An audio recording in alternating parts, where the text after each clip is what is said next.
Good morning, everyone. I'm Almaz Beg from Bhopal. I'm again before you with your ninth class textbook Beehive. आज फिर मैं आपके सामने उपस्थित हुई हूँ अपनी अगली कक्षा में मैं आपको Beehive के lesson 1 the fun they had का ग्रामर पार्ट का जो बचा हुआ भाग है उस पर फोकस करेंगे। इन अवर लास्ट वीडियोस आपने देखा the theme of the lesson, the fun they had की हमने बहुत अच्छे से theme पर focus किया. Then we have already focused on the textual question answers. हमने प्रश्न उत्तरों को हल किया. Then in my last class, you have gone through the use of adverbs. आपने देखा कि adverbs का प्रयोग कैसे करना है, किस प्रकार adjectives से adverbs को बनाना है. Now in today's class, we are going to focus on the use of if and unless. आज के इस क्लास में हम if और unless का प्रयोग करना सीखेंगे। Here is before you on your screen, आपके स्क्रीन पर आप देखेंगे आपकी जो टेक्स्ट बुक है द Beehive उसी से इसको लिया गया है। उसमें क्वेश्चन इस प्रकार दिया गया है। क्वेश्चन के पहले जो चीजें हमें समझना है वो कुछ इस प्रकार दी हुई है। If not and unless, यहाँ पर if not और unless का प्रयोग कहाँ करना है और इनका अर्थ क्या होता है उसके बारे में दिया गया है। इसको समझने का प्रयास करेंगे। Imagine that Margie's mother told her, आपको देखना है कि मार्गी की माँ ने क्या कहा था। You will feel awful if you don't finish your history lesson. If you don't finish, यदि तुम अपना हिस्ट्री का लेसन पूरा नहीं करती हो तो तुमको बुरा लगेगा। You will feel awful. She could also say, इस वाक्य के बजाय मार्गी की माँ यह भी कह सकती थी, You will feel awful unless you finish your history lesson. जब तक तुम अपना हिस्ट्री का लेसन पूरा नहीं करती हो तो तुम्हें कैसा लगेगा? Awful लगेगा. In the first sentence, if you don't finish, if के साथ not का प्रयोग किया गया है. And in the second sentence, किसका प्रयोग किया गया है? Unless का प्रयोग किया गया है. You will feel, future tense के साथ unless का प्रयोग किया गया है. Now, we will focus. Unless means if not. आपको बता दें कि unless शब्द का अर्थ क्या होता है? यदि नहीं. Unless मतलब यदि नहीं और उसको इंग्लिश में हम क्या कहेंगे? If not, यदि नहीं. Sentences with unless or if not are negative conditional sentences. जो if not और unless के वाक्य होते हैं वो negative conditional sentences होते हैं. Notice that these sentences have two parts. आपने देखा कि ये जो sentences हमने पढ़े इनमें दो भाग होते हैं. The part that begins with if not or unless tells us the condition. जो दो वाक्यों में वह भाग जिसमें कंडीशन होती है उसमें किसका प्रयोग किया जाता है? इफ नॉट या अनलेस का प्रयोग किया जाता है, यानी वह वाक्य नकारात्मक वाक्य होता है. This part has a verb in the present tense, और इस भाग में जो क्रिया होती है वो प्रेजेंट टेंस में होती है. Look at the verb don't finish. आप देखिए यहाँ पे डोंट फिनिश, तो टेंस कौन सा है? प्रेजेंट टेंस है. Finish in the sentence above, और फिनिश वाक्य का प्रयोग हुआ है वो भी कौन सा टेंस है? प्रेजेंट टेंस है. Now the other part of the sentence tells us about a possible result, और जो दिए गए वाक्य का जो दूसरा भाग होता है वो किसके बारे में बताता है? पॉसिबल रिजल्ट के बारे में बताता है कि संभावित परिणाम क्या होगा. It tells us what will happen, ये हमें बताता है कि क्या होगा.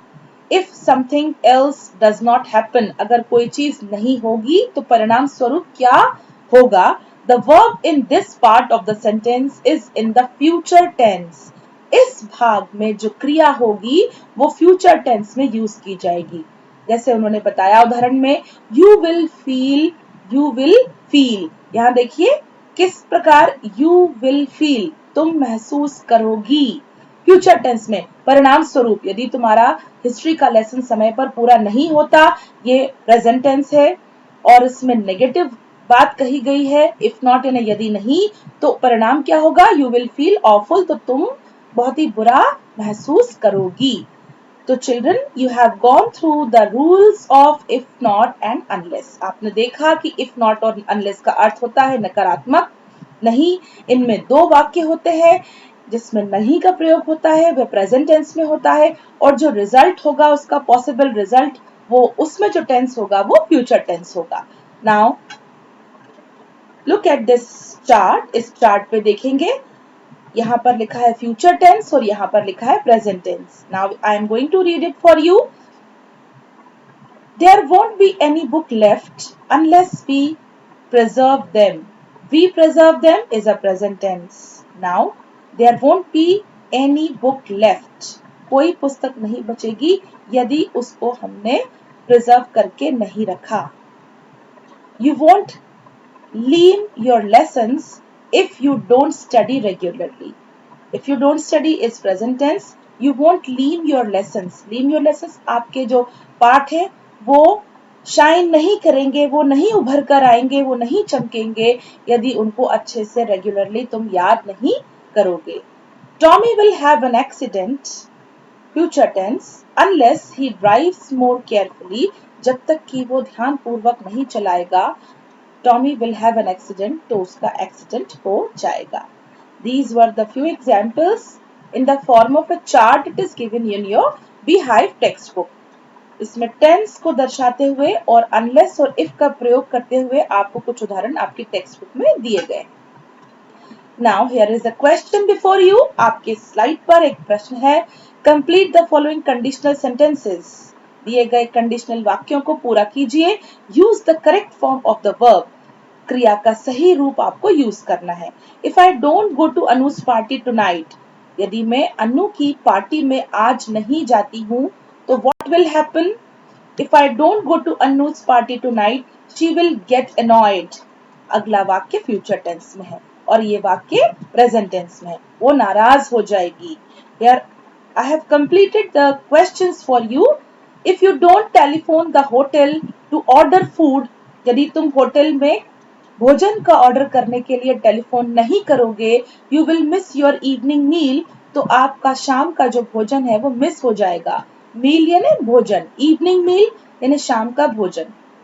Unless you promise to write back, I shall keep requesting you. जब तक तुम दोबारा लिखने का प्रॉमिस नहीं करते, मैं तुमको लिखती रहूंगी।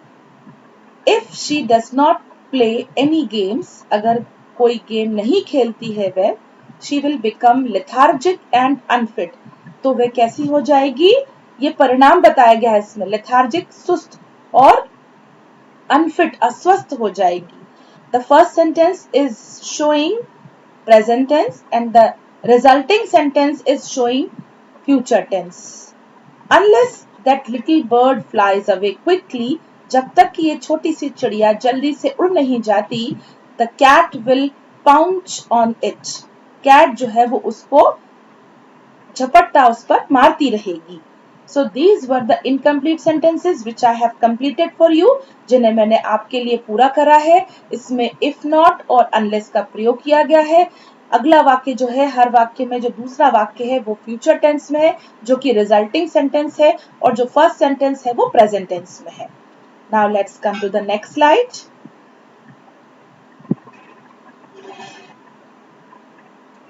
Till today we are going to study if not and unless. आज तक हम if not और unless का अभ्यास करेंगे, बार बार इन स्लाइड्स पर फोकस करेंगे। जो आपने अभी कंप्लीट द फॉलोइंग सेंटेंसेस का अभ्यास देखा, उसका अभ्यास करेंगे और उसके पहले जो नियम दिए गए हैं उस पर फोकस करेंगे और बार बार इनको पढ़कर इनको समझने की कोशिश करेंगे। आज तक के लिए इतना ही। अगली क्लास में हम राइटिंग स्किल्स पर फोकस करेंगे। अभी तक हमने ग्रामर स्किल्स को फोकस किया है, तो नेक्स्ट क्लास के लिए प्रिपेयर कर रखना है हमको राइटिंग स्किल्स के लिए। जब तक के लिए गुड बाय, सी यू।